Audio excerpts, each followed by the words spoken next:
end of audio log 24. And that was the last audio log of Delilah Donovan, recorded on June 26, 2055. I doubt at the time of recording that Delilah knew the significance of it.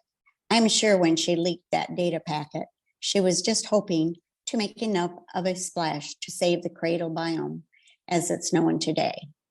Had she known that her actions would change the world forever, things might have gone down differently. But her story is one that makes us reflect on how deep the ripples of our decisions really go and tells us, if you're willing to do the right thing, anyone can make a difference and change the world for the better.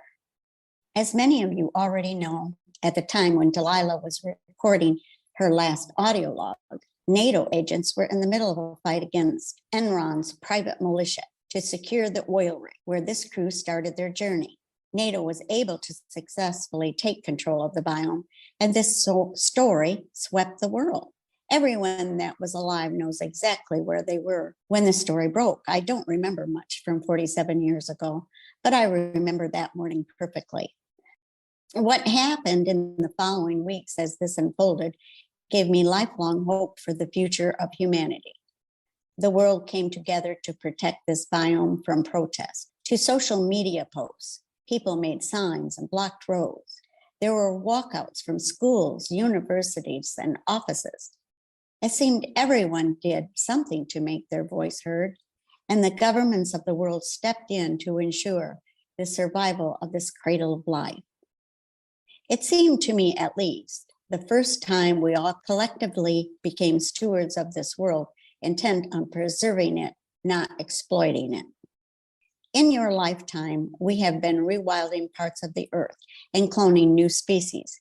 This all started here with saving this biome. At the time, there were only 92 species left in the world, and despite correcting global warming, we did it a little too late to save many of the species and wildlife that existed here.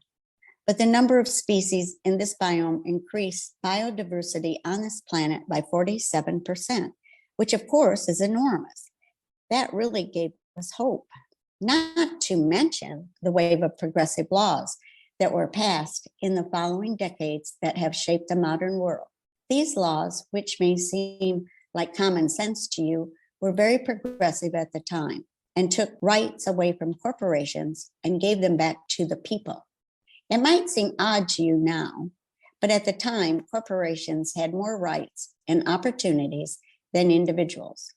I know. In retrospect, it sounds psychotic, but that's how it was. So in this next chapter, we will be discussing the changes in law, corporate governance, and ownership, as well as the economic effects that came about in part due to Delilah's actions. Just to give you all a timeline, we will be working on this chapter for 3 weeks. Then we will have our midterm on this as well as the previous 2 chapters. Okay, well, I think that's enough for today. I'll see you all on Wednesday. Yo, what is going on, you guys? It's the best video game podcast out right now, the Sticky Buttons podcast. We're coming at you with a really special episode. This is the last episode of season 2. Any special feelings, Blake? Honestly, man, I feel like we've just done a lot in the time that we've had this podcast. I feel like we've done a lot in season 1. I mean, that was obviously our start, our roots. And this season, I feel like we've progressed a lot. We've taken a lot of feedback into consideration. We're doing some things that worked for us in season 1 that we realize just aren't really working for us towards the end of season 2. So we're going to change some things up for season 3. And hey, man, I mean, I don't know if we've said it on the pod, but we've been recording on the weekend mornings more than we used to record at night. I mean, we're actually recording at night right now, but we've been finding the time to put it more into our schedule. And I think that's been really helpful for me. I mean, I feel like it's better. What about you? I definitely agree. I feel like it's been really helpful for me to record earlier in the mornings, just being fresher in the day and just trying something new. There's always something about trying something new Yeah, definitely. trying to solve a problem from a different angle. So Yeah, absolutely. And I mean, like, we're both really proud of what we've done so far, but I think that we're both just really excited for where we're going. And I think that we're just eagerly trying to get there, maybe 2 steps at a time instead of one. But hey, man, I'm really excited for where we're going, and I'm super happy for where we've been. But that's not why you're here. You're here for the video game podcast that you know and love, the Sticky Buttons podcast. I'm one of your hosts, Blake, and this is my co-host, Brandon. And do you want to talk about any of the games that we're talking about today? You want to give a shout out right off the bat, or just want to jump into the first one? I want to give a shout out to Pokemon Go. I feel like Pokemon Go had a big event recently, and I was able to catch me a shiny Pokemon. Mm-hmm. I still got a chip on my shoulder because of that one, man. I got to tell you, because it's one hell of a shiny Pokemon, but we'll get into that later. Yeah. Funny enough, man, I've actually caught 2 shiny Pokemon since then, but they haven't been to the caliber. Yeah, man, it's crazy. But let's kick it off with some Fortnite. It feels like it's making a big return with Blake. He's been playing it so much. He's playing it just before recording this. Yeah, I was actually. So shout out to the squad that I was just playing with. We placed 12th. But I guess actually last time I think I kind of brought it up. It's kind of like, oh, I tried it. I tried Fortnite with the no build. And since then, Brandon, I've played an unhealthy amount of this game. And, and I don't know if you can tell in my voice. I don't know if, honestly, I can hear it in my own, like through my ears, but I don't know if you can tell. I was a little bit sick this past week, not COVID, thankfully. But we can tell that your voice sounds a little more nasally. Does it? Yeah. More manly? No, like nasally. You could hear a little bit from your. I was hoping it would make me sound more gruff, more robust, but I guess nasally is a good way, I guess. But yeah, man, so I was sick and working from home. I worked from home all week, and that allowed me to play Fortnite on my lunches and play in the evenings. I mean, I really wasn't doing anything. Couldn't really leave the house. I feel like in this post-COVID age that we're living in right now, I feel like people just take sickness a lot more seriously, where it's like pre-COVID, I would have gone out and done stuff, like if I was like I definitely had times in college where I was still sick, and I would have just been like, all right, I'm doing my stuff. I feel better, like feel good enough to go out, and I'm going out into the world. But now, I mean, work from home, it was really nice in my company. So yeah, just worked from home all week and played so much Fortnite. I guess to put it in perspective, I think they had like a new season, and it came out 2 weeks ago. I'm over 20% of the way through it. Wow, but that's a lot of Fortnite. It is a lot of Fortnite. And I got to tell you, man, one of the reasons that I wanted to jump into is like they announced they were putting an Obi-Wan skin in. And Obi-Wan's one of my favorite Star Wars characters. So I had to fork up the nearly $20 for that. It wasn't quite 20, but I think I paid like 20 for the few bucks. Yeah, it was pretty pricey. And I kind of was looking at myself and like, do I really want this? But I had just been having so much fun beforehand. I was like, I've never spent anything in Fortnite. So I was like, I'll do it. And then I just kept playing, and I was having a lot of fun, and I bought the battle pass. And what I really want to talk about is what Fortnite is with this no build. Like, why would you jump into it? I mean, like when you say Fortnite, like you have this image in your head, like you probably played it. Like it's like one of the world's biggest free to play games. And you probably have this like image in your head of what it is. And I guess what I want to do is I just want to challenge that picture a little bit, because I was absolutely blown away by how much fun I had and how different I thought it was than like that picture that I had in my head of it. Because when it first came out, I was in college, played a lot of it. I actually got my first solo dub on my 21st birthday, and I got this solo dub at like 11:30, and then me and my boys walked to the bar, and I got in at midnight. So that was the story of my first solo dub. That's a vivid memory, Billy. It is goofy. It sure is. And I just walked away after that. I didn't play it again for like years. And I think I jumped in like maybe like in 2020, just like play with some people that I just wanted to catch up on. And it was still like you would just jump in, and then you'd get into like you'd get into a groove and you'd be smashing trees down with this pickaxe, and to have wood so that if you got in a fight, you could build a wall. And I don't know, it's just like, it was kind of a lot.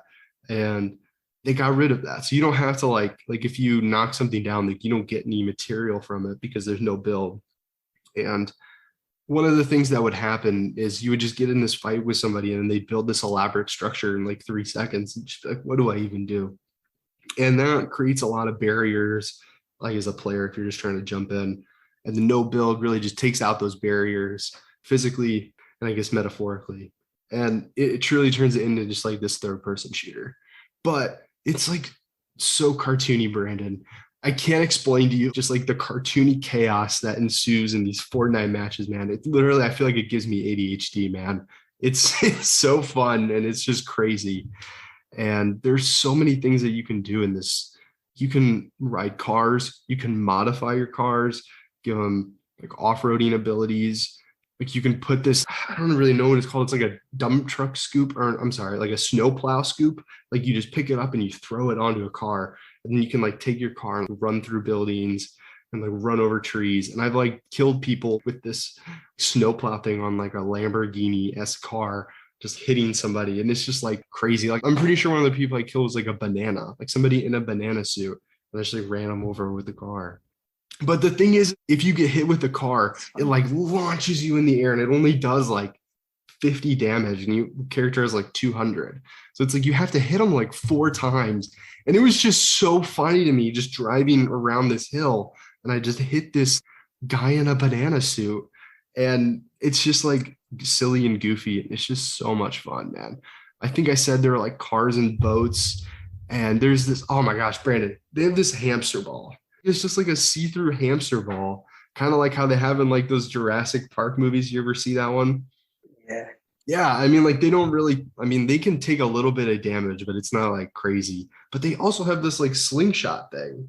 So it's like a suction cup. So if you're in this hamster ball, right? Imagine you're in this hamster ball, you can boost, and you can boost like any direction of your stick. So if you want to hit up and boost, it shoots you up like a jump. And then you can use the trigger, like the fire button, and it launches this suction cup. And if you jump up, use the suction cup, it can latch onto like a cliff face or like a tree, and then it swings you. And it's literally like you're like Spider-Man. Oh, but that's dope. I'm just blown away by that. It was just so much fun, just jumping in with some buddies and just laughing and having a good time with that. And there's actually another game that we're going to talk about later in this episode is Elden Ring. And there are these mounts that you can get on. There's like these humongous boars and these humongous wolves. And if you're in the world, they'll just like start attacking. Like the boars will attack the wolves, but they'll both attack you. But if you jump on their back, like you claim them as like a mount, and they can help you out in fights and stuff. So like me and Carter, who's on our VR episode, we were playing. Shout out to Carter Dahlgren's work. You can find him on YouTube and can listen to our VR episode. We were playing. And we jumped on these wolves and we were riding around. We're like, this is Elden Ring, but with guns, because we're just like charging people, flanking them with our guns. We like start shooting them and like running around them. And we're like on basically horseback, but it's like this giant wolf. And oh my gosh, man, it was just so fun. It was like absolute chaos. And man, I don't know, dude, it just feels like totally different. So let me ask you, man, like, do you think that's something you'd want to hop into? Yeah, I mean, that sounds really, really fun. I'm not gonna lie, it sounds really like out of this world. But what could you expect from a game like Fortnite? I'm really curious. Yeah, I mean, like I had this preconceived notion in my head about it, man. It's just so many things that I just like would have expected jumping into this world. Like there are these sharks, and like these sharks are just swimming around in these ponds, there's like an archipelago kind of environment where there's like a bunch of islands and you can swim to the islands, and there's like sharks in the middle, and like the sharks will like attack you if you're swimming by them. But here's the thing, Brandon, if you're on land and you shoot at the sharks, they will jump out of the water and like come at you. Like they'll start attacking you and they'll just be like waddling on the beach trying to get up to you. And they can like really do Jesus some serious Christ. damage. Why he can't have beef with the sharks, I guess. You can, man. Yeah, I mean, it's really funny. Me and my another buddy, they're also like they have these ramps in the water. So like if you find a boat, you can take these boats and you can hit like a boost and it like really shoots you up. So you can really like get some air out of these ramps. And we hit this ramp and the shark just like came up and like jaws trying to attack us. But we hit it with the boat. And that was the first time we had ever seen a shark. And like that was just like kind of magical that it just like it jumped up and tried to attack us. We were like, that's a shark. Oh my gosh. And hey, it really felt like, I mean, like it's the summer right now, it's the middle of June. It really just felt like, I don't know, it felt like all the boys and like we were back in middle school or something, just having some fun, like a sleepover, playing some video games. It has that kind of vibe to it. That was really fun. But I wanted to end this with a thought experiment, Brandon. And I just want to know your thoughts on this. So I'm pretty sure that you've heard of this thought experiment. Let me know if you haven't.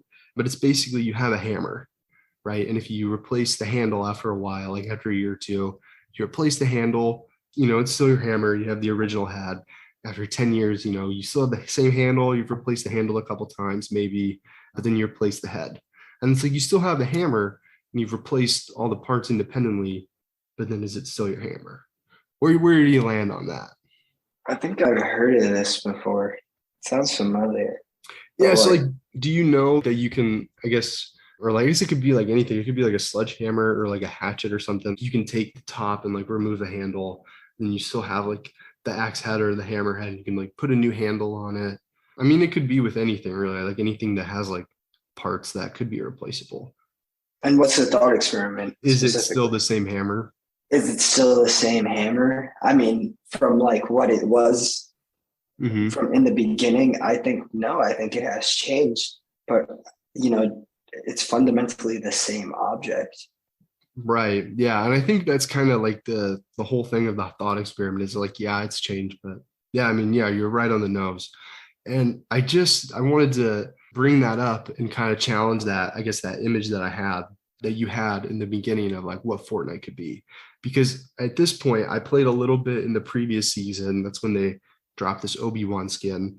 And now this new season that I'm playing the Battle Pass on, like in between the seasons, the map changed and the guns that they changed, like the selection of guns that you could interact with change. And I just think it's fascinating because from where I am playing it today and like when I played it back in college and I blew the structure out from underneath this, like I blew like how I won when I was 21. There was this guy made this huge elaborate structure. I happened to have a rocket launcher and I just shot the bottom of it and he fell. And that's how I won. It wasn't really very impressive or anything, but I was happy with it. I felt like I outsmarted him. But now Fortnite, the map is completely different. And I know that because like when I jumped into the map, I had to discover all these locations that I had never seen. And when they switched seasons, I had to discover the ones that had been new, but I retained the ones that I had before. So it's a new map, like new guns, new skins, new vehicles, like no build. In my opinion, it's completely different. Like all the parts have been swamped and changed. So then is it still Fortnite? I don't know. I guess that's for you to decide. But for me personally, I think it's like a Fortnite 2.0. I think it's like a new release that nobody's talking about. I mean, maybe it's just me because I haven't played in so long and it just feels so drastically different. Yeah. And those like iterative changes, like the new guns. There's only a couple of new guns from last season. There's only a couple new areas on the new map. Only a couple of new skins. But, over the course of a year, it's been years for me. This game's been out for a long time. So I think it's a new game, a new experience that you could have if you haven't played in a while. And definitely worth checking out this summer. I personally had a blast with it. Fortnite 2.0. Definitely, bringing it back to that thought experiment, it's fundamentally the same game, but it seems like they've made just so many updates to it. And, Fortnite is a game that's, ever since it penetrated the market back in, 2016? It's really held its space in the market in some shape, way, or form. And it's really, influenced innovation for many other video games. I can't tell you the number of companies. For example, EA has invested greatly into trying to, reciprocate what Fortnite has done. Yeah, and I think a lot of different companies have tried it in a lot of different ways. There's Apex Legends that came out around the similar time. That was another one that tried to do the similar thing. I've actually played Apex since then. I mean, I really liked it, but it still felt like Apex that I remembered. Like it didn't. I don't feel like it fundamentally changed what it is. It was a Titanfall offshoot, correct? Yeah, yeah. It's by the same developers that made Titanfall, Titanfall 2, and Jedi Fallen Order. I think it's Respawn is the name of it. But yeah, they're owned by EA. And I think EA published another one like Knockout City, which I actually think the developers of Knockout City bought the rights from EA. So I don't think that EA any longer has affiliation with Knockout City. But I mean, there's so many of these. I mean, they really invented this free-to-play formula. And I mean, we see it in a lot of games. And I don't know, man. I mean, I never really gave them money until, 2 weeks ago. But I just wanted to have a skin other than the default one. I felt like, I mean, hey, and that is definitely branding, because something that I didn't really talk about is when you jump into like in between the matches, you just loaded onto this place. Like it's kind of like an island, and there's like everybody of the 100 people, like they're all there. And it's just like a totally different vibe. Like everybody's like jumping around, doing their emotes. And as soon as you get in the match, it's all business. But it's really just like in one of the last ones that I had, one of the last matches, I walked up to somebody that was like an Obi-Wan, like we had both bought it, and we like hugged. That was like an option that we had. Like we could like hug it out. Yeah. And then he did something, like he did an emote and then I did an emote, but they were like both the same. So it was like at the same time, we both did the same emote, and it was like unrelated to Obi-Wan. And it was just like a really cool moment that we had.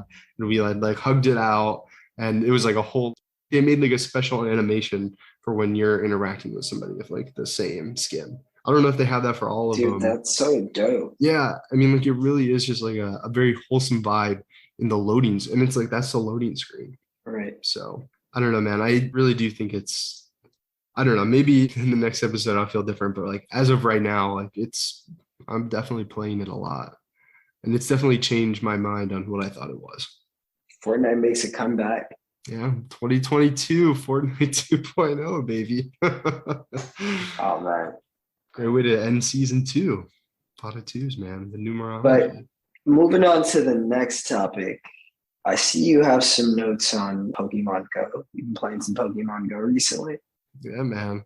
As we alluded to a little bit earlier, I mean, man, I gotta say, just to call back on season 2, the Pokemon Go episode, I think that was probably one of my favorites that we did. Like that was a lot of fun. Seriously. I really enjoyed that, like playing with you, but also like having the perspective of playing in New York City and then also playing back in my hometown. And just like the parallels and just how like drastically different the experiences were. That was really cool. But yeah, I've been playing this past week. I know that you have something that you want to say on it, but really quick, I'll just sneak in there that I caught a shiny Cubone this week, and I thought that was pretty cool. Oh, man, that's dope.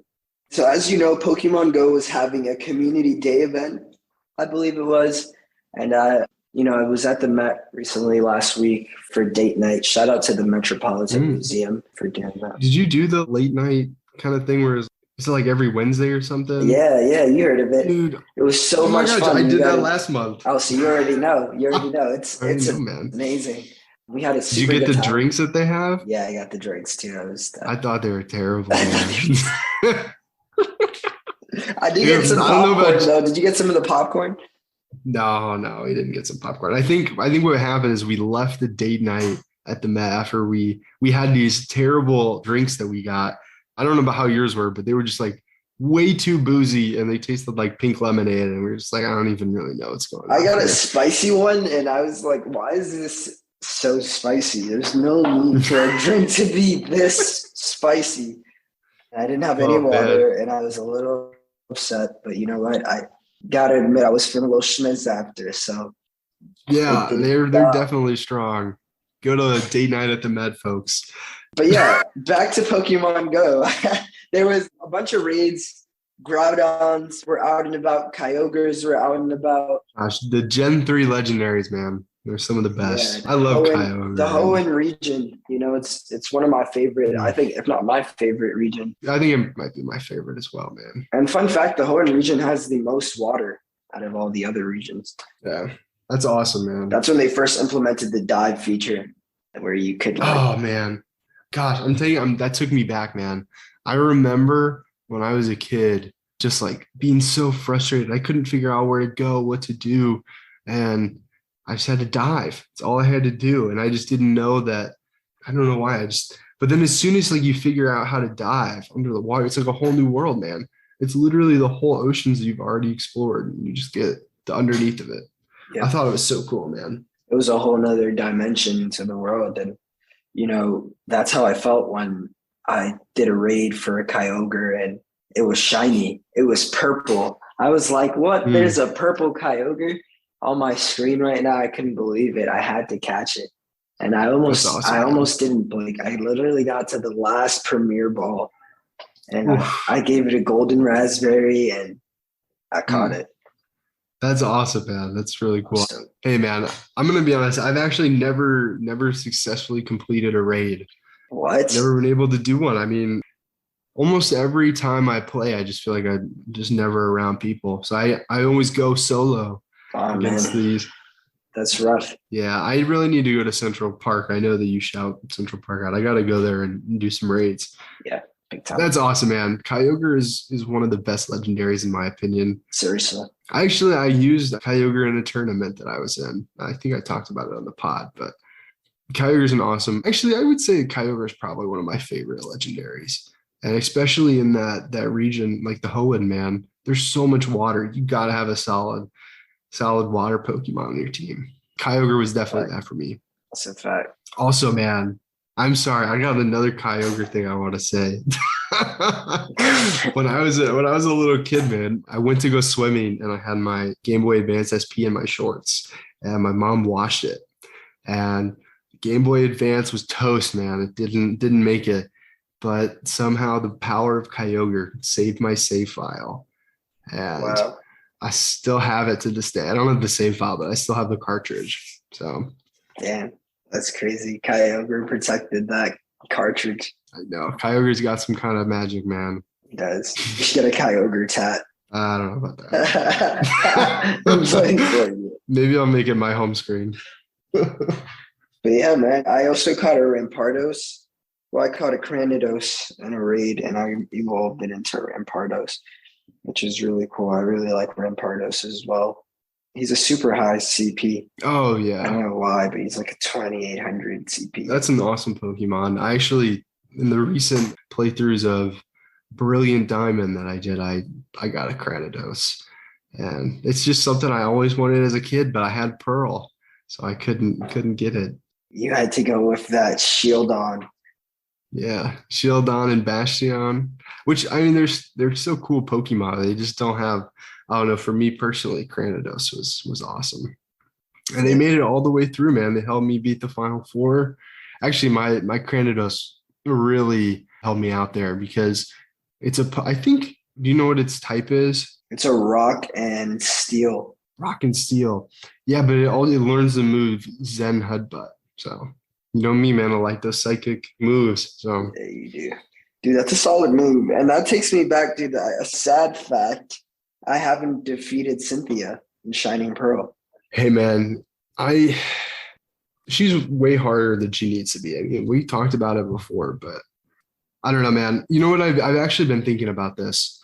I think that, like, I've been reflecting on my time with these remakes, man, because it was just so much fun revisiting them. I loved the ability to change your outfits, and I loved that the Pokemon could walk around with you. I really had Cranidos following me for like half the game, and it was just so fun to like walk around this world that I had like known as a kid, always wanted a Cranidos, and there they are following me around, and I don't have that red hat that I hate on. I was just so happy just to be going through this world like that. And I think that's really all it needs to be, man.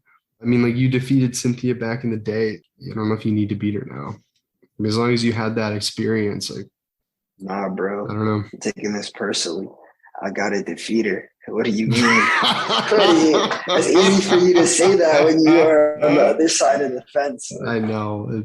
Yeah. She was really hard. I'm not gonna lie, I saved Scum a little bit. I was just like, I'm not gonna face them all again. Like, I was like, I don't have time for this Pokemon company. But if you're wondering, she is definitely harder than she was before, just because they changed her IVs and EVs, and she's just better this time around. So she's gonna kick your butt, Brandon. I just gotta come out. I really had to do everything, man. I had to like switch up my items. I had to switch up the order of my Pokemon.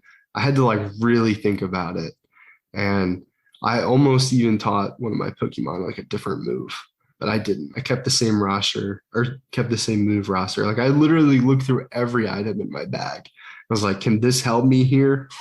And I think you just got to get a little lucky too. I did the same battle the same way like 3 times. And I just like, oh man, the time right before I beat her, it was like we were both down to the last Pokemon. And I was like, I have more speed than her on this move, and she still got me.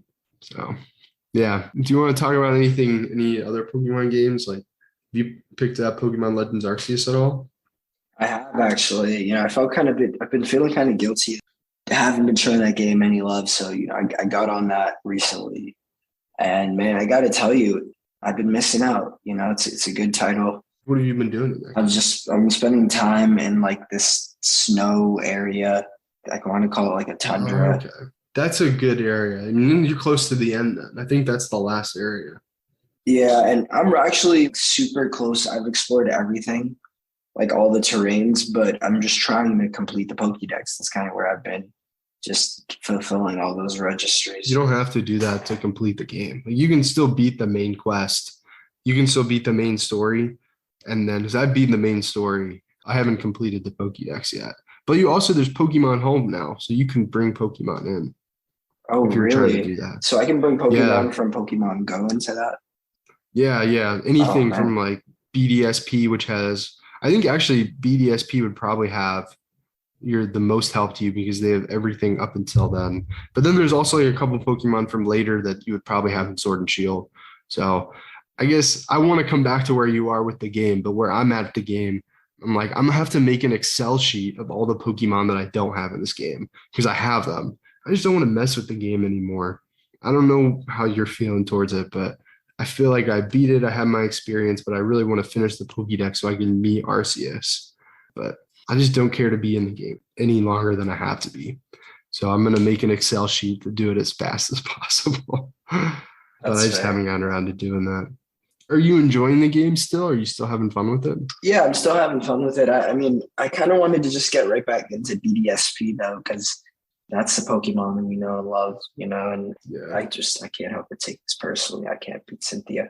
But Yeah. on to the next topic, dude. Yeah, we definitely should. We definitely talk about Pokemon quite a bit, but I mean, we both love the franchise. So let me ask you this. Are you excited for the future of Pokemon? Are you excited for the new game? We got some more information recently on Scarlet and Violet. Actually, man, what do you think about those legendaries? Man, I mean, one of them looks interesting to say the least. But, it is what it is. It's a new region. I hope it's not like a easy game. I hope it's like the same difficulty level of BDSP because, yeah, man. Well, so here's the thing, man. I listened. I wish I could shout it out because I don't know where I heard it from, but it was like a detailed breakdown of the difficulty in BDSP. And they were making the argument that they were like, this game is artificially hard, whereas like it's not what people really want from Pokemon. Like we want it to be hard, but we don't want this. And the example is that in Brilliant Diamond and Shining Pearl, like there's one route, and it happens to be like the route that has like the median number of people you have to battle, and it's like 24 or something like that. So he's like, it's just not fun where you have to beat 24 people that all have 3 Bidoofs. And I mean, that's a little bit of a joke, but a lot of times in these Pokemon games, you'll meet people in the late game that just wouldn't have a Pokemon, that it would be like a route 1 or 2 Pokemon and they're in route 6 or 7. Yeah. So, and I think that their argument was that's not difficult. That's just like artificial difficulty. They were like, what would be difficult is if there was a less amount of people that had more meaningful battles, where a trainer would, as soon as like they got to like 3/4 health, would use a potion, or maybe they would like use the other in-game mechanics that you would use, like weather system or a status effect. Yeah. Or using a move that Pokemon would actually use. Because a lot of times they also like did this breakdown where it's like the Pokemon would have a move that they had learned a long time ago, and they would have had to select with their move set. They would have had to like get rid of some of their best moves to have the move set that they're fighting with. So it's like artificial, but I don't know. I wish I could shout out exactly where that is, but if you're interested in that, it's out there on the internet. Yeah, I don't know, man. I don't really know what I want from the future, but I definitely wouldn't mind some a little bit more difficult, like you said. Yeah, me too. Me too. I'm excited for the new region. I'm excited for everything they're going to put out.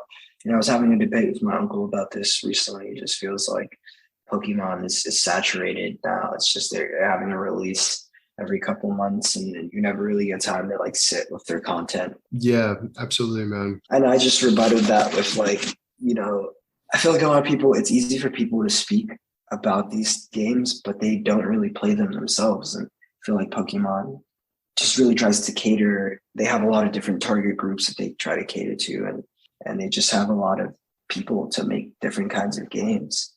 Mm-hmm. And you shouldn't underestimate that.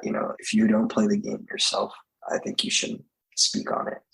Yeah, definitely, man. It's something that I want to bring up on that topic. Like Pokemon Sword and Shield released in 2019. So this is like technically the next main series game. It's also expected to release in November of this year, 2022.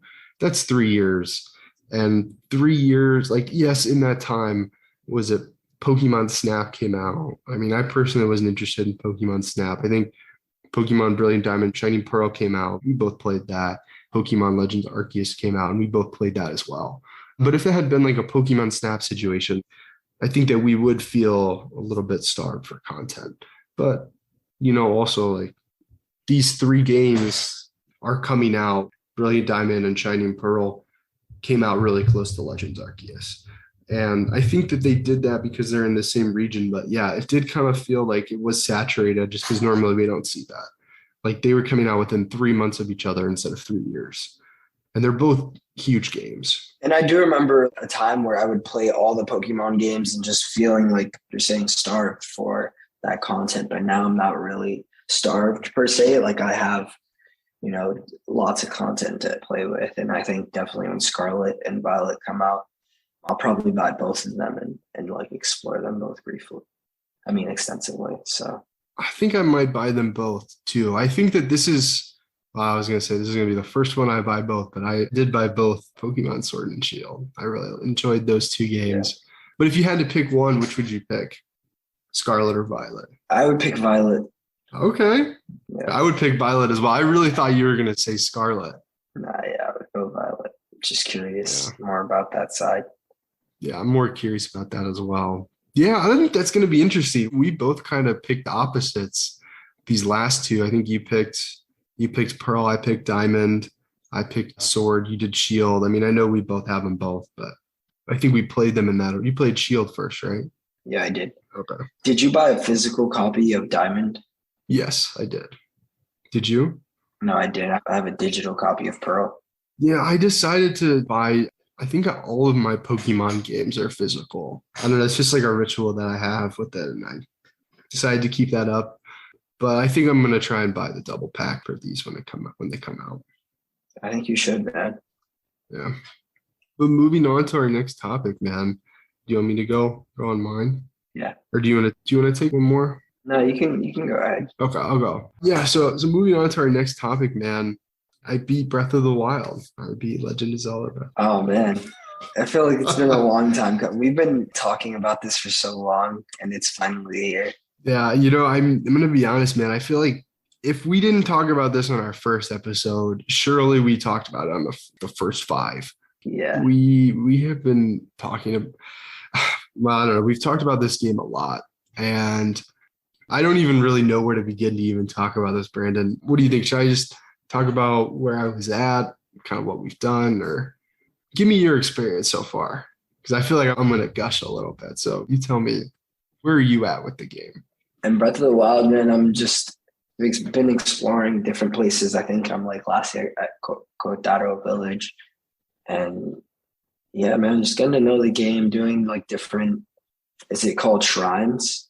Mm-hmm. Just doing Yeah. all the different like shrines and temples, getting to explore the world more, getting to like find out more of the capabilities of the game. Even like late game, or not late game, but like you spend a lot of time in the game, you're still discovering new features that you can do, new moves. And it's so cool to just get in touch with Link in this world in a way that you never really have before. I feel like it's captured so brightly and vividly in Breath of the Wild. So yeah, I'm Yeah. loving this game. Oh man, that's awesome. I mean, Breath of the Wild, it's crazy. I mean, we're still talking about it, 54 episodes in, almost 2 years in. And I got this game like 2 years ago. And I feel like I finally, well, I rolled credits. I don't know if I would say I've beaten it. I mean, like I have defeated Ganon, so to speak. So I won't say any spoilers on anything. I do kind of just want to talk about my experience though. So, like, truthfully, Brandon, it feels like I've completed an Odyssey. Odyssey, man. Like, I'm over 100 hours, or actually, I'm sorry, I'm over 90 hours, but I've got to be so close to 100. And I think that would make it my second most played game ever Wow. in terms of length, which I know it might not sound like a lot. I know there are a lot of people out there that play 100-hour games all the time. And I have talked about that I played like 500 hours of Pokemon Sword. But yeah, I've never really put this much time into a game. And I think where we left off, man, I had like my 40 hours with it and I set it down and I was like, that was really cool. Like, I feel like I got so much out of it. I get what everybody's saying. Like, you can literally climb anything. It's so cool. One thing that just kept bugging me was like, I'm like, I have this weapon. I'll use it for 15 minutes or like 5 minutes if I'm honestly, like sometimes it's like 30 seconds if you're in a fight. And it's like, oh my gosh, I'm out. It broke. This thing that was so cool that like it took me, like I did this really cool shrine that took me 5 minutes. Like I got this really cool weapon and it broke in 30 seconds. That just bugged me. And I just feel like I could never get over that. And I feel like I talked about this a little bit, maybe a couple episodes back, but at the beginning of this year, I had a couple of trying months.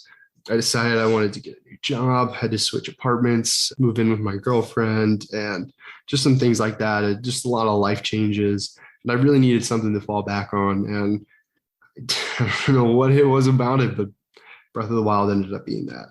And it became like this place where I would just go to escape. I feel like I don't really need that very often, but for some reason it was that. And I think that that's just crazy because I think the last time I talked about this, I mentioned this, that I read a couple articles and they were talking about how they went through these like rough times in their life and Breath of the Wild was there for them. And they like came back to it as well. Like they did the same thing that I did. And I think that's interesting. And I guess I don't really have any like nuanced take. I don't know why that is. Like, I wonder maybe if it's because the physics is so similar to, I guess it's like maybe one of the best physics engines. I don't necessarily think that would be it. Like, one thing that I've been kind of reflecting on is that it's definitely like a crazy, like it's a high fantasy, kind of world. And I've been trying to pick up another high fantasy game.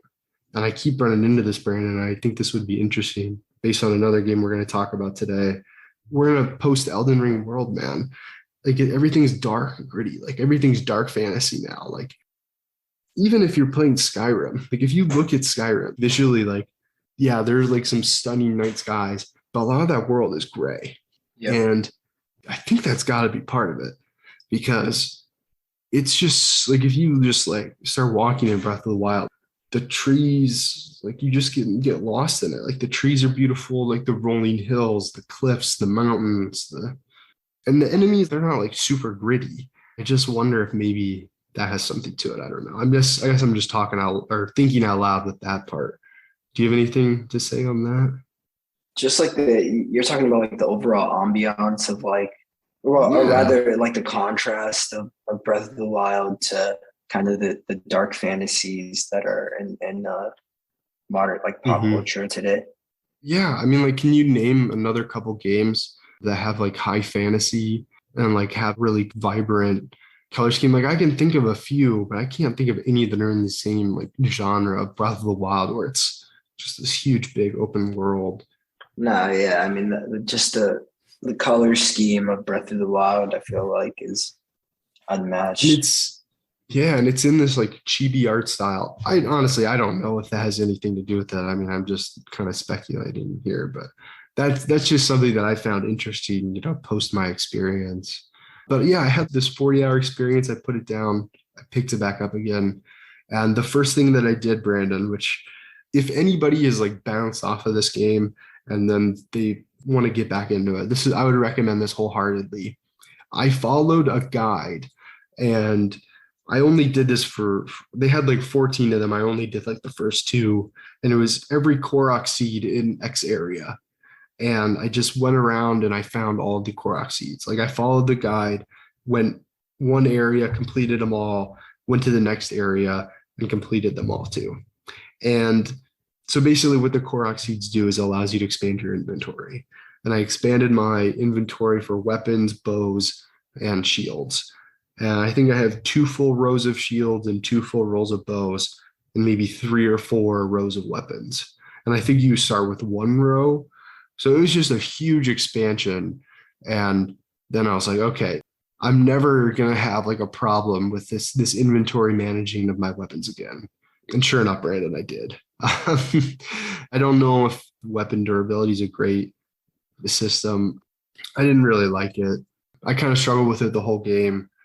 But I will say this, excuse me, my voice is kind of giving out a little bit.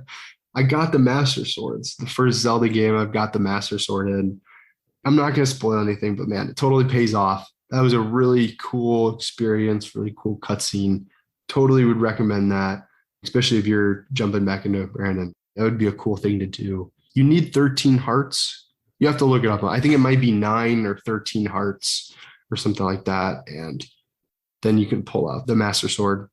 And it's a weapon that doesn't break, but you can only use it. Like you can use it a certain amount, but then it has the 10-minute recharge. So okay. I think that's super useful. And there is one area of the map where it doesn't need to be recharged. So that's really cool. Yeah, I really like that. I guess I have some notes that I want to go over. But yeah, definitely check out the Master Sword. That was really fun. And that kind of allowed me to, I don't know, like when you're in that one area, I guess I'll just say it's the final area. When you're in the final area, like you can use your Master Sword the whole time. And I thought it was interesting, Brandon, because I did use my Master Sword the whole time. And I was like, I didn't use any of the other cool weapons that I had. And I thought that was interesting because I was trying to save all these cool weapons for when I eventually when I eventually fight Ganon. It's like, well, I just used my Master Sword because like it didn't break. So I'm just like, well, maybe if you do have a Master Sword, I guess I can see where like the durability, would come in. That's kind of cool. I don't know. It's like in retrospect, I think it's cool, but it's like I wouldn't have gotten to that point until I had the experience of fighting in the last area, which I guess to put into context is a couple hours of gameplay where I only used the Master Sword. So I just think that's interesting. Do you have any thoughts on that? Dude, the Master Sword is like such a staple of that franchise, and it would make sense that just artistically they would allow you to use that in the ending, and there probably were a lot of cutscenes where the Master Sword was there. So dude, I gotta get back on and experience it for myself. Yeah, I really think you should, man. And to anybody else out there, I mean, truthfully, like I think this is not a hot take or anything, but I think objectively, this is probably like the best high fantasy game out there. It's one of the best games I've ever played. It's not my favorite, but I think it might be the best. And I mean, I had an incredible experience with it. Like I said, I played 100 hours. There's so much more that I can do. And I mean, like I said, it has this really wholesome vibe that it stays wholesome and true the whole time. I really did appreciate that, especially in today's world. And especially when, a lot of things are very gothic and gritty, especially in a post Elden Ring world. I really appreciate the cutesiness of it. But at the same time, when you finally face Ganon, I mean, he would give some of those Elden Ring bosses a run for their money in terms of like and art style. I mean, not difficulty, but I mean, he's a pretty grotesque final boss when you finally get there, and it's pretty cool. And I just want to say one thing before we move on to the next thing, man. I guess I'll say two more things before we move on. When I beat it, Brandon, I had this like incredible experience where I like beat the game and like the credits were rolling, and I don't know if there was like a game or something going on, but outside my window, like fireworks started shooting up. And it just felt like, I know it wasn't for me, but it was like, oh my gosh, like I'm having fireworks after I just beat this like 100-hour Odyssey. And I guess to like bring it back to another game that we talked about in this episode, when I beat Legends Arceus, I was just like so done with the game. I was just exhausted, didn't want to play it anymore. I just like, I'm so close to the end, I might as well see it through. Right. And with this one, I felt like, although there was still a lot more for me to do, I felt like I had gotten to the point where I was ready to beat it and end it on my own terms. And I thought that that was interesting. And I just wonder again, like what that says about the game. And I mean, I feel like that might be, I mean, it might not be that unique. Like I said, I feel like a lot of people have had an emotional experience with this game. But I mean, it got me through a tough time. I'm on the other side of that. And that's when I decided to beat Ganon. So wonder what that says about that. You should definitely check it out. And yeah, that's Breath of the Wild. Let's get right into the next topic. You were talking a lot about, being in a post-Elden Ring world. And man, we definitely are. I have been getting right back into the Elden Ring. I got to say, it's a game that's very easy to just hop right back into. I was kind of dreading it a bit, but I knew I wanted to spend some time with it. I just didn't know like what to do because it's just such a wide expanse that, it's like, what do I even jump back into? But the combat is just so fluid and fun, and just getting back into that, and you slowly like kind of pick up where you left off. Yeah. Man, let me ask you something, because this is something I've been thinking about a little bit. I really enjoyed some games that have imitated the Souls-like kind of style, and Elden Ring was my first FromSoft game. Was it yours as well? No, it wasn't, because I played a little bit of Dark Souls. Okay. And that game was really fun. I think that's one of the reasons why I really enjoy Elden Ring so much, is because of my experience with that.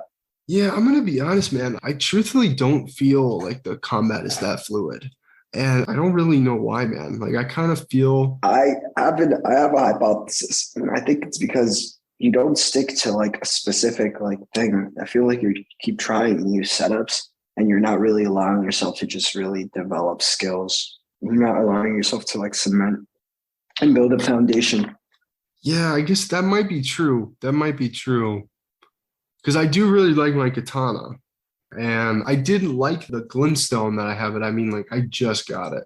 And I kind of said, I just felt exhausted by the time I got it. So yeah, maybe I do. Because I mean, like, I put like 20 hours into it, but I've been changing things up the whole time. So maybe I need to just focus on the things that I'm on. Yeah, I don't know. All right, I'll let you keep going. But it wasn't as hard to jump back into it. It wasn't as hard to jump back into it, especially this new samurai build that I'm trying to go for. I kind of incorporated a lot of the stuff that I did with my magic build. And so now I have like a samurai mage. And man, I got to tell you, this intelligence and dexterity pairs very well. So man, this is the katana and the staff. I got to tell you, where there's a really cool rock spell. It's like a gravity spell, and it shoots 3 big meteors at opponents. And that really helps. We just got to play together sometime. You can see how my samurai plays. And dude, I feel good about this one. The last time I got my mage, I got him to the mountaintop of the giants, and I was fighting this fire giant, and I couldn't quite get past the point where I cut his Achilles heel, his Achilles tendon. Mm-hmm. He just starts shooting a lot of fire after that. It was really difficult to combat him. And I just felt like I kind of wanted to just try my new build, because I already knew I wanted to go the samurai mage route, like halfway into playing the mage. And I just really wanted to hop into that project. And I did. And I'm glad I did, because I'm enjoying the game a lot more now. Okay. So do you think it's better, I guess, like now that you've played most of it and then you're jumping back in, is it easier to beat Margaret the second time? It is, because I feel like It's Did you beat him in 3 tries though? I beat him right away. Like it's a lot easier. It's one of those. It's one of those games where you just have to build tolerance to it, if that makes sense. Yeah, I might jump into it, man. I think that might be fun. Well, I got to beat this Fortnite Battle Pass first, But yeah, after you I can't be afraid that, can't be afraid to hop in it with some friends. It's definitely designed to like be a multiplayer game. Yeah, definitely. I think that some of the most fun that I've had is when we've been jumping in together. I don't know if we talked about it on the pod, but we were playing and then we discovered this cave and then we jumped into this cave and did the whole cave, and that was really fun. I really enjoyed that. So yeah, me too, man. Elden Ring. We should jump back into it. For sure, dude. But talking about like jumping back into titles, I recently jumped back into NBA 2K22, given that we're having this really, really cool final series between the Celtics and the Warriors. Some really interesting stuff going on there, man. Who do you think is going to win? I'm thinking my Celtics are going to win, man. I think the Celtics are going to win. You're going for Stephen Curry? Yeah, I think you got to, man. He's dealing with a lot of family trauma in the stands, I hear. So hopefully the Celtics will win. But we'll see. I was getting back into 2K stuff, man, playing my career, getting back into all my different save files, seeing what I was up to there. It's always nice to like resume things that you've been doing for a while. And I kind of underestimated how much work I did there and how much 2K I used to play. I had this like almost max overall player, and it was kind of boring playing that guy. I kind of just started continuing like the players that I hadn't developed so much. So I'm kind of at this point, I'm kind of just excited for the next 2K to come out and just to stick to one player and not try to do 3 people. But what happens is like you just feel so one-dimensional, and it's like the same thing with Elden Ring. It's like you're like, this approach is cool, but I feel like my play style would fit better with like this kind of approach. And it's just one of those things where you like try different things and you finally figure out like what really works for you and what gives you the best experience. Yeah, definitely, man. And for me in 2K, that's like a 3 shooter like Curry, but someone who can also play good defense. Yeah, I feel like that. I mean, he'd be a good player, man. Yeah, it's hard to come by, but yeah, they're out there.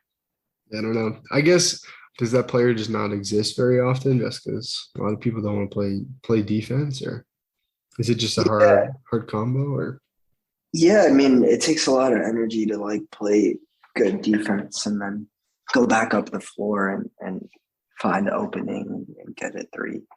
It's just such a hard shot, especially in the NBA.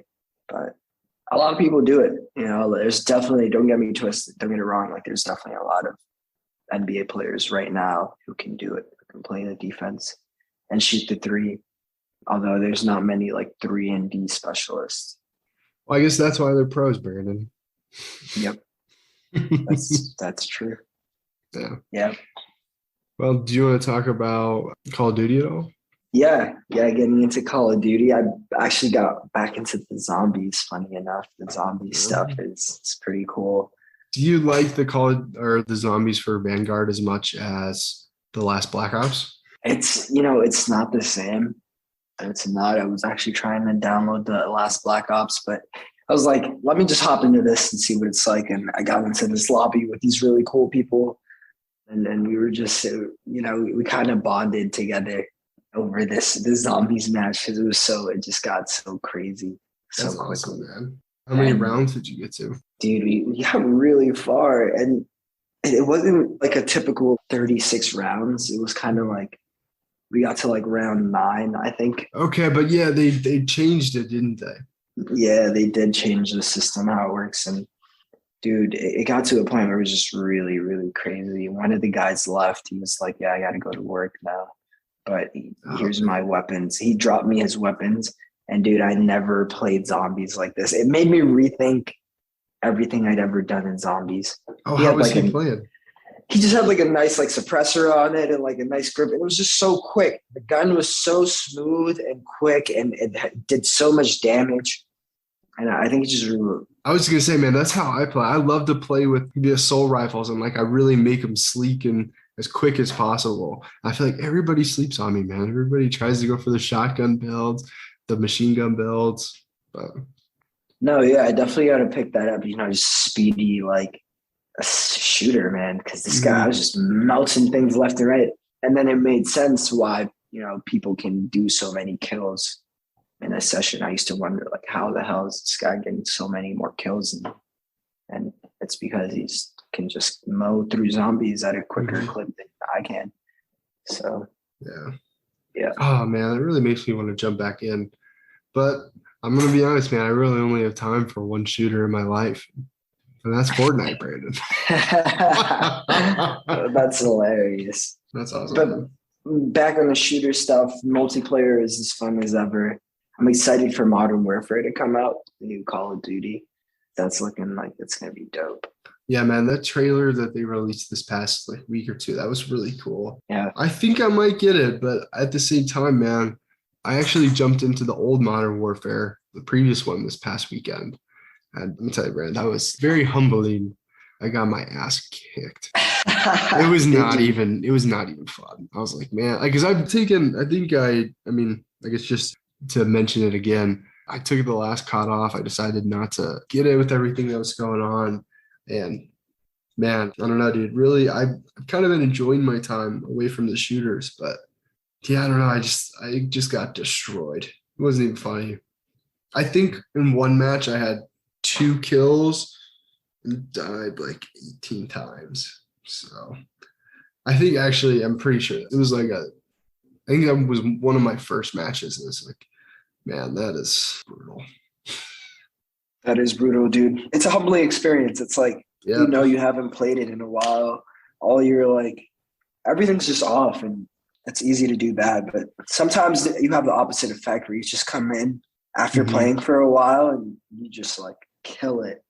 And that gets you to kind of get back into the game. Yeah. Well, it was, I guess that humbling experience was short-lived for me, because then I jumped right back into Fortnite and got a dub, so. As you should. Hey, I really have enjoyed my time at Fortnite, so I think maybe that's going to be my shooter of the season. I like that. Yeah, do you want to end it up with the last game on your list? Actually, you have 2 more games on your list. Brandon, I'm going to be honest. I'm proud of you. I think this is the first podcast where you've brought not just as many games as me, but you've like tripled the amount of games that I brought this week. So yeah, you actually have 2 left. You wanna talk about some GTA? Yeah, man. So I'm actually just gonna end it up with the GTA, and I want to say something real quick. Next semester, I'm gonna have a lot more free time, and I'm definitely looking to fill that up with video games, because the fall is always a good season for video games. With Pokemon, we're gonna have Scarlet Violet. Definitely gonna have some Modern Warfare stuff. I think God of War is coming out soon. Oh, I still gotta play the first one. So a lot of good titles coming up, a lot of good content. Maybe you guys might even see BP pick up some streaming activities. But hey, man, obviously make sure your studies come first. No, of course. We're all here to support you in your school endeavors, man. Of course, but I just love video games, and it's gonna be a good season. So gotta put the time. What's your hype level right now for the upcoming year of games? Dude, I gotta tell you, I'm so stoked. I get the Game Informer mag every month. So I'm definitely like, I know kind of have like all the games cataloged for, it seems like every month there's something dropping, something new to play. So yeah, man, I'm really stoked, and you guys will see. I'm not even gonna speak on it too much. I'm just gonna put out some dope ass content. But back into the GTA stuff. Yeah, man, GTA is a solid title. I've been applying a lot of roles at Rockstar. People at Rockstar, you guys need to, stop playing and accept me. Let me join you guys over there. Help you guys out with GTA 6. Excited for that sequel. I've been hearing some news about that. It keeps getting pushed back. But story is as entertaining as ever. You can still play GTA 5, still play as Franklin. Are you playing on your PlayStation 5? Did you get the upgraded version? I did get the upgraded version. How is that? It's nothing really different, just like smoother, quicker loading times. Yeah, Okay. the online is cooler. The online has like some added features to it. Okay. But yeah, GTA 5 is still a good title you can go back to. I feel like people sleep on GTA 5. I don't know, man. I mean, that's why they never made a 6 because everybody's playing the online. No, yeah, that's true. That's true. Have you put any money into the online? I guess since you picked it back up. I did back in the day, not today. Okay. Like not recently, but like back in the day, yeah. Definitely bought me a couple shark cards. Wanted to get some of those new cars that released. Nice. So what are you doing right now in your GTA? Are you just playing the story mode just because you got I'm playing the story mode because I mean the online is not the same if you don't have like people to run missions with or do races with. So I'll get online to do like a random race that's really fun. But I'm not doing missions or trying to like really gain assets on the online world. It's just fun to play as Franklin and like pick out a new outfit and just explore the world, go to the strip club. Yeah, definitely, man. Yeah, one of my buddies, I guess I'll give him a shout out. Shout out to Kyle. He was always playing GTA when I come back from classes back when we were living together. And I mean, he still plays it this day. He still plays the online. And that just shout out to Kyle. I like there are very few games that I actually just like want to watch somebody play and like I won't want to play. GTA is one of them. I feel like I don't know. I just feel like I never got the buzz. I never really got into it. Like my parents didn't let me play video games. They never would have let me play this, even if they had let me play a Mario. But go ahead. There's something for everyone there. Like you can go boating, you can go boat racing, you can go golfing. No, you can't. Race car. Can you really? Yeah, you can play tennis. Oh my God, you could be like a country club kind of guy. You could be a country club thug. That's Michael. Oh, I didn't know that. That's Michael, man. Yeah, it seems like you got to play the GTA story mode one more time, man. It's a good story. Like I've never played it. Franklin. I feel like I learned a lot, like just about life from those 3 life experiences. Really? Trevor's, Franklin's, and Michael's. It's a good story. Maybe I'm sleeping on this game, man. Have you ever played the story mode? No, I've never. Oh man, play, dude. Kyle, come on, man. How have you let this happen? Oh man, jeez. How much is it? How long does it? It's on sale now. The story doesn't take very long. Really? How long is it? It's long crazy. It's like I would say probably like 50 hours, a little less than that. Okay. They really wanted you to play the online stuff. Okay. All right. Well, you want to tell me a little bit about the stories then? Oh my God, I just got a 9 out of 10 on Steam. I mean, like I know about the game. I just never played it. Because it's been so long. What have you heard about the story, if anything? Nothing. I would watch Kyle play like online raids and stuff. I mean, his character was sick. To like go in the sick car, like his character was always shirtless with a bunch of tats. He'd run to the gun store, show me his guns, and then I think he was trying to get a nightclub. I think he got a nightclub at one point. I mean, that was back in 2019. I think they were still doing updates. I think they still add a bunch of stuff. Is that basically GTA 5? The story kicks off with a robbery that goes south in 2004. It's a crew of bank robbers: Michael Townley, Brad, and Trevor, and an unnamed getaway driver, as well as their remote contact Lester. And Lester is like this just like slimy guy. Okay. Basically can organize these like ragtag group of criminals and do heists. And so 9 years later, Michael, who's like, I would say the main protagonist of the story, he's in therapy under his new name, Michael DeSanta, and like kind of like a LA remake, like they call it Los Santos. Okay. And Michael basically runs into Franklin is like basically stealing cars to make money, and he steals Michael's car, and then he like follows that up the chain, and he meets the person who pays Franklin to do those jobs, and he like wrecks his business, and then he ends up having to pay a huge debt, and he can't pay the debt, so he's like, what am I gonna do? I'm gonna get right back into the heist business. So he calls up his old friend Lester and Trevor, and they get right back to it. They get back into heisting shit, and you join them as they is Michael continues his basically tries to get more money. Is it kind of just like a game and you just like do bank robberies and stuff? Yeah, but it's like it also gets really personal into Michael's life and like what pushes him and also like Franklin and Trevor's life. And it's like it's this beautiful story about friendship, and decisions can really affect the storyline too in the game. Oh my gosh, wow, man. I never thought it was that deep. Nah, yeah, the story, they really they did their thing with the story, man. And yeah, Kyle will tell you. I'm really interested in this, man. You know, because I love that. When you were talking about it, it reminded me of the movie The Town. Have you seen that? It's about I haven't, but I gotta see it now. Yeah, it's kind of just like a bunch of bank robbers from Boston. And it's a very personal story about, I don't know, gosh, I'm trying to think of who's the cast. Yeah, like Ben Affleck, and yeah, oh my gosh, there's a lot of, oh my gosh, yeah, you should totally check this out, man. The Town, man, maybe I should check out GTA 5 because it was just giving me like, I don't know, just like vibes of The Town. I love that movie. It was just, they just like robbed a bunch of banks and eventually they went south and somebody messed up and they all died at the end. I guess spoilers for the 2010 classic. I don't know if it's a classic. I think this might have been one of the first R-rated movies I saw. I don't know.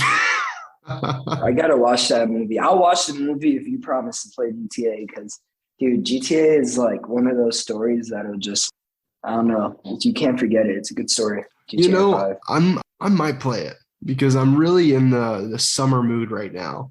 I don't know what it is, but like this past week, I'm like, it's summer, baby. Like, hit me with the summer blockbusters. I haven't seen Top Gun, but I kind of want to see Top Gun. And Yeah, I don't know. I'm just like in that fired up summer vibe. So maybe I will rob some banks in GTA 5. I don't know.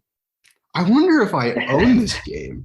I feel like that's one that I maybe added on like a PlayStation Plus or something. Let me check the PlayStation app really quick. If I have it, I'll play it. But if not, I'll look at the price and see if it's on sale. Yeah, I think it's a good way to end the episode. Yeah, definitely. Well, I have to know if I own it.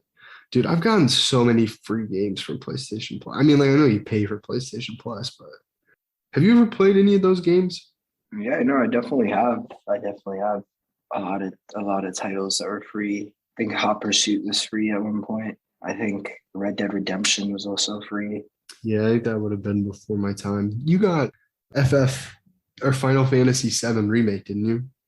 Final Fantasy Remake, that one's a really good one. I think they have God of War this month. I mean, I already have that one. Yeah, I don't have how much is this?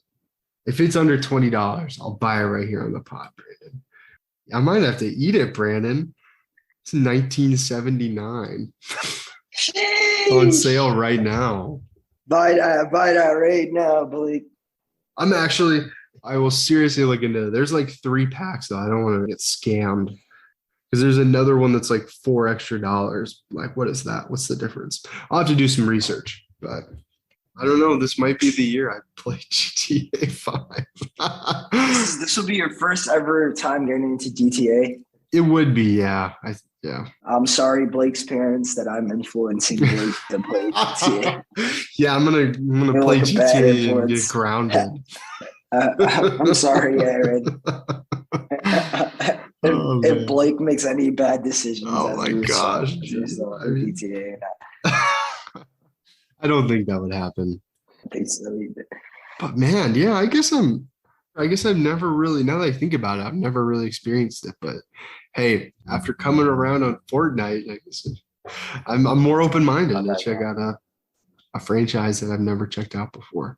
Yeah, man. Yeah, I think that's a great place to end it, Brandon. It's the end of season 2. Maybe season 3 will be Blake plays every